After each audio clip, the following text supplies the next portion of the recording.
everyone, and my name is Yula. And today Copy's very sick, so Copy isn't here, but another friend is sick too. So today I will gonna read the stories, okay? Now, are you ready for this? Today we're gonna read the Magic Tree as Merlin Mission 6, Season of the Sandstorms. And today we will gonna start reading at chapter 3, Merlin, and the end of reading at chapter 5. Okay, now are you ready for this? One book with a lot of stories, and now here we go. And first you can read the Magic Tree as Merlin Mission 6, Season of the Sandstorms. Chapter 3, Merlin. Annie stuck her head out of the treehouse window. "Hey," she called. "Shh," said Jack, pulling her back in. "Don't let them see us up there. It's too hard to explain the treehouse. Let's go down." "Good point," said Annie. She handed Merlin's ladder to Jack and started down the rope ladder.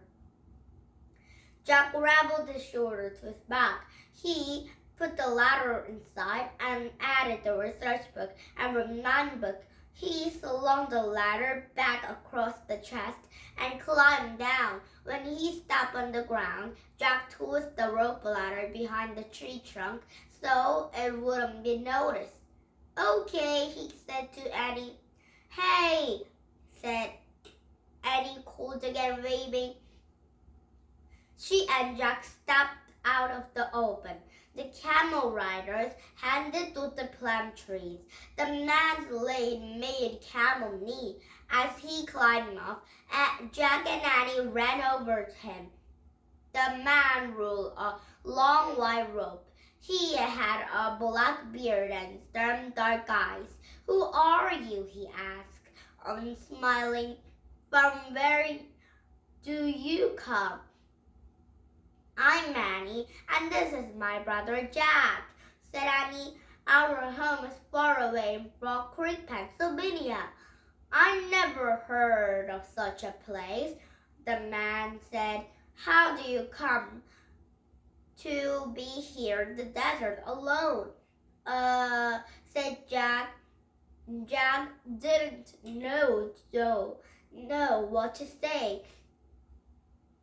"We're riding with our family," said Annie, "and he stopped to rest here. My brother and I took the map behind the trees, and when we woke up, everybody was gone. They left us by mistake. See, we have really big family. There are many brothers and sisters." "Annie," said Jack. "She was saying too much," he thought.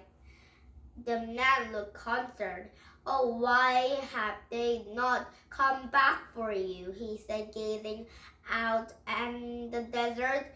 "I hope they have not been acted by the bandits." "Are there bandits around here?" said Annie. "There are many bandits prowling the desert," said man. "They look at actually surrounding the sandy plain. That is why one must. There has always trouble with others," said the man. "But I hope your family is safe and will return for you soon." "Excuse me," said Annie proudly, "but who are you? How did you happen to come here?"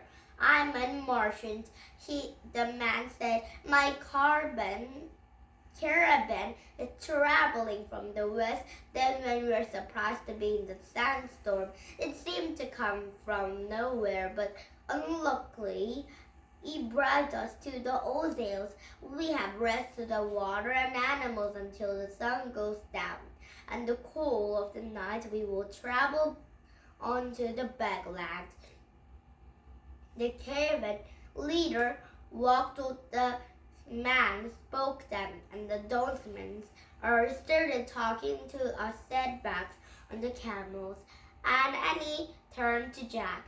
See, our mind worked, she whispered. The sandstorm was magic.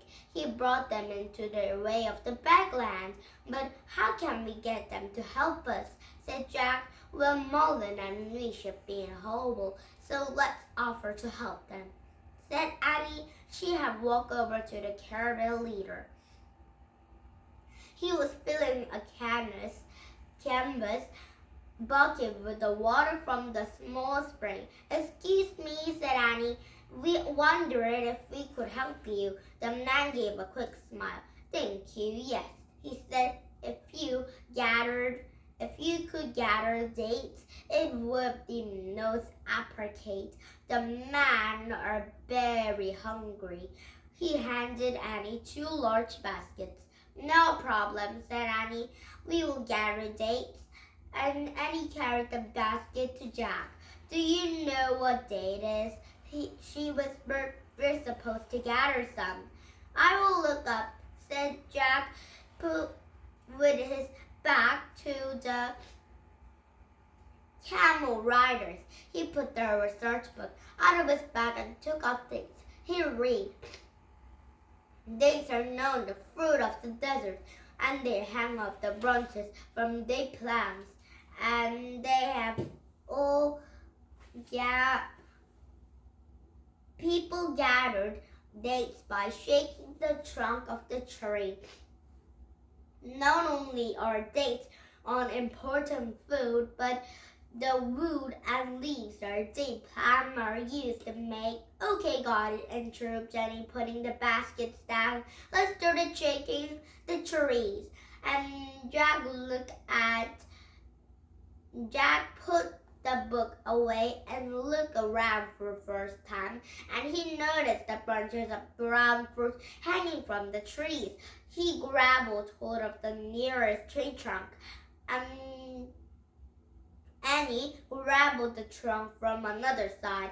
Together they all shook the tree until the dates began to fall in the ground. In the desert herd, Jack and Annie went from the tree shaking each other on the gathering. The dates will fall onto the ground, but by the time they have full with the baskets, the trees are casting the long shadows over us. Tired and sweaty, Jack and Annie carried their heavy baskets back to the caravan leader. He was boiling water over the fire of the twins. Very good, he said. Thank you, Jack and Annie. You're welcome, said Annie. What else can we do for you? You should rest from the heat now, said the man. Would you like to sit and have a tea with us? Sure, said Annie. By the way, what's your name? My name is very long, said the man with another smile. You may call me Merlin.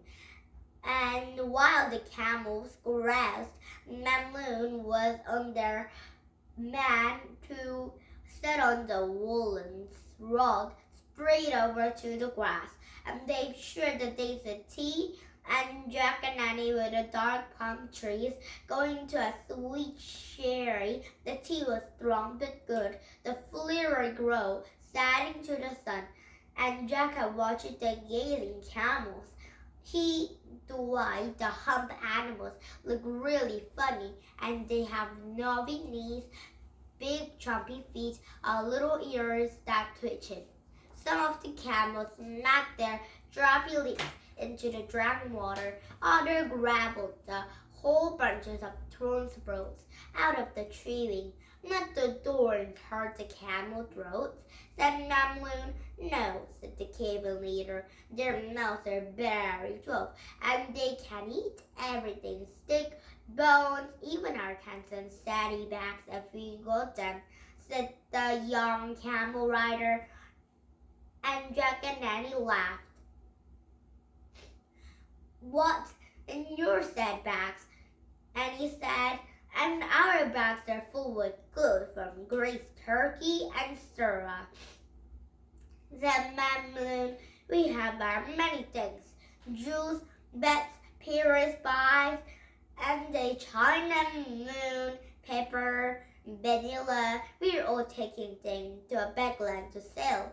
Oh, we have to get to the bagland too, said Annie. We have to meet with a capleo. The camel riders chucked up there thought Annie was making a joke. Only Merlin didn't laugh. Your family is knitting to the Kaplan, he said. No, said Annie. Just Jack and me. We have to help the brave wisdom to a world. Annie warned Jack. The camel riders laughed lightly. Was so funny. Annie shouted. The capitalists meet with the children, said young man. He's the most powerful and important person in the world. Oh, said Annie, frowning. The news worried Jack too.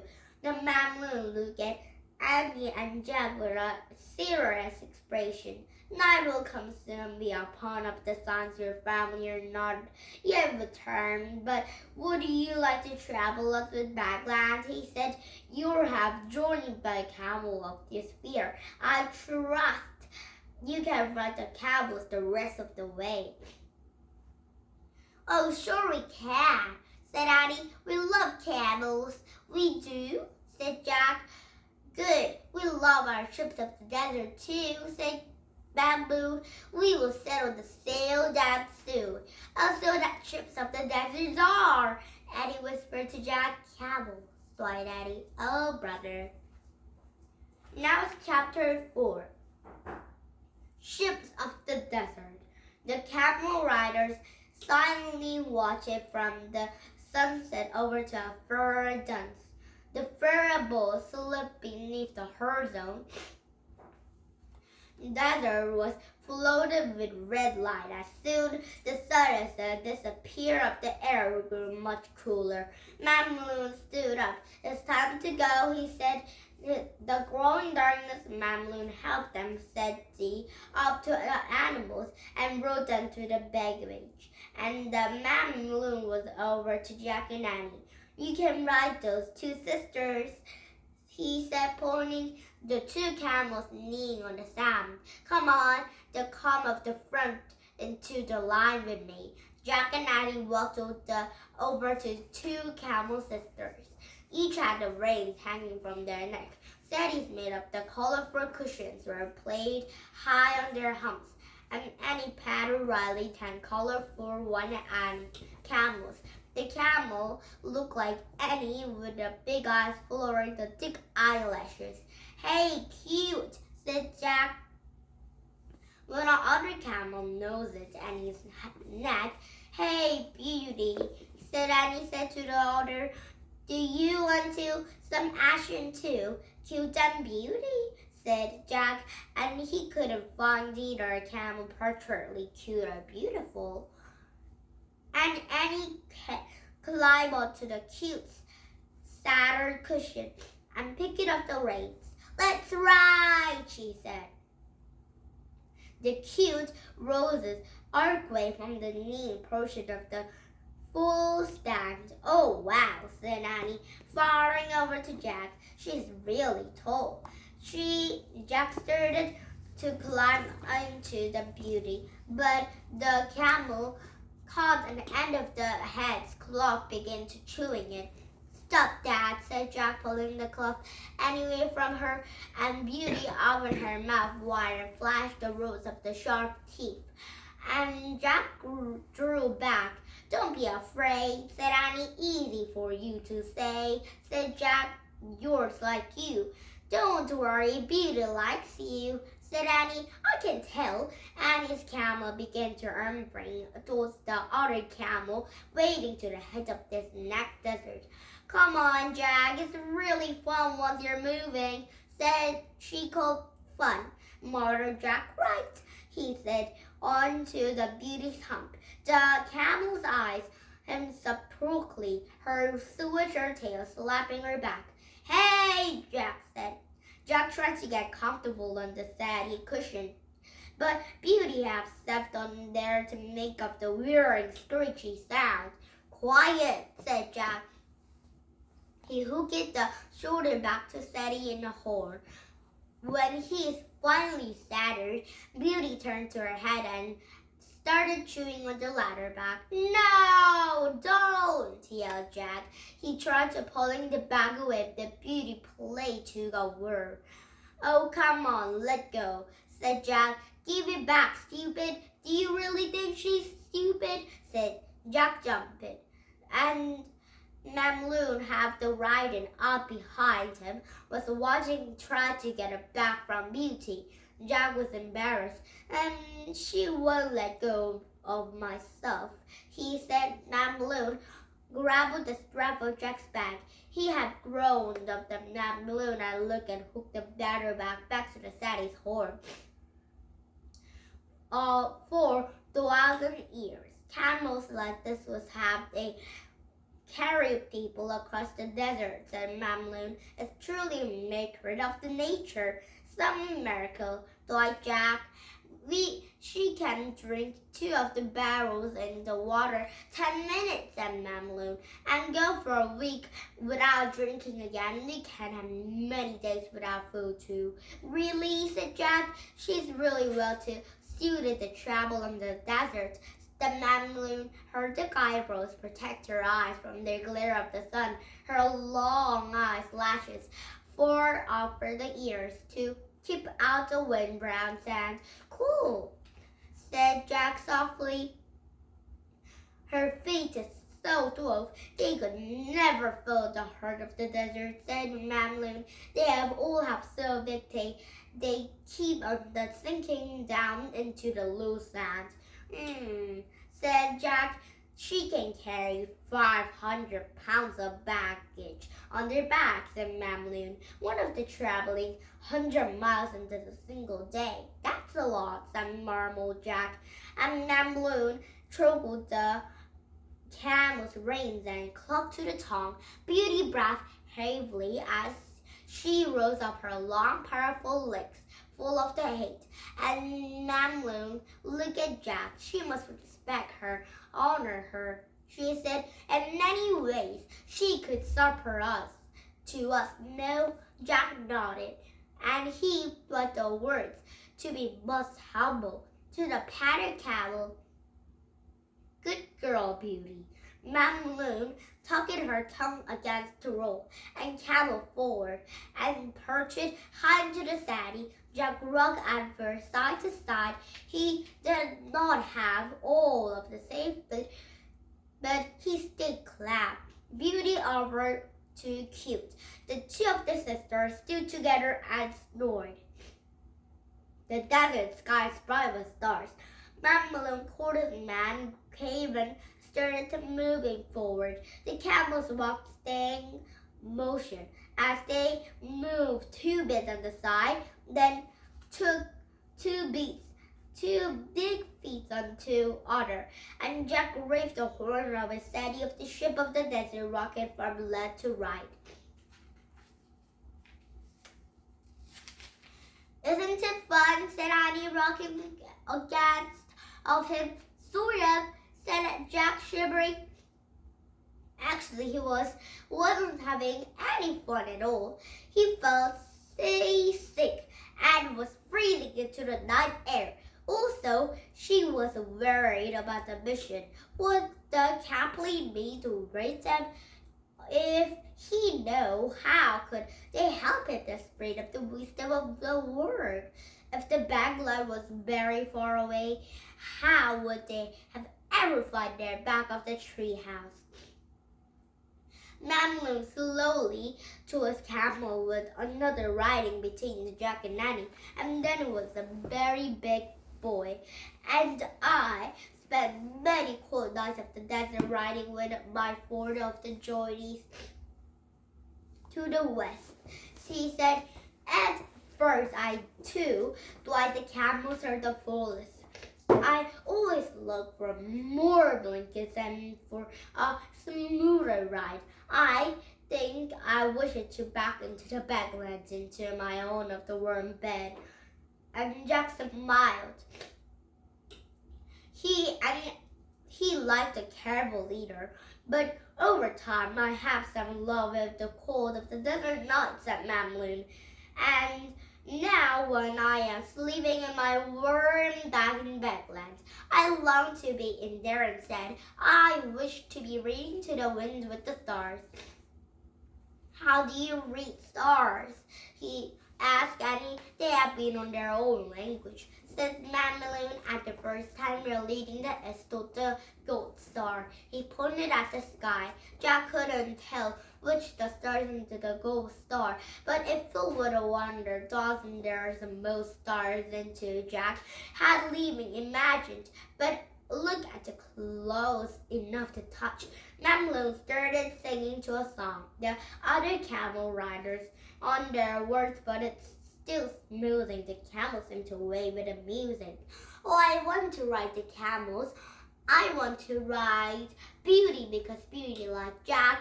So, but she isn't very clumsy, but very friendly camel. And Fun is actually enjoying to the fresh desert air. He started to relax. Jack, and he said softly, "Yes, what we just saw the first semester of the Merlin's ladder ride the ship of the desert through a cold, starry night." "Yes," said Jack happily. "Is it really fun?" And suddenly the ferns about to came from the distance, and they have all set up straighter, and the heads have dumped. "Bandits," the one of the camel drivers shouted. "Oh, I think they have came to the bandits." "Oh, wow, very nice job." Now it's chapter 5, and tomorrow we started reading at chapter 5 and the end of reading at chapter 7, okay? Now, did you have fun? Yours English country will be come back with some of these books, but not this story, because there might be a new chapter to read, okay?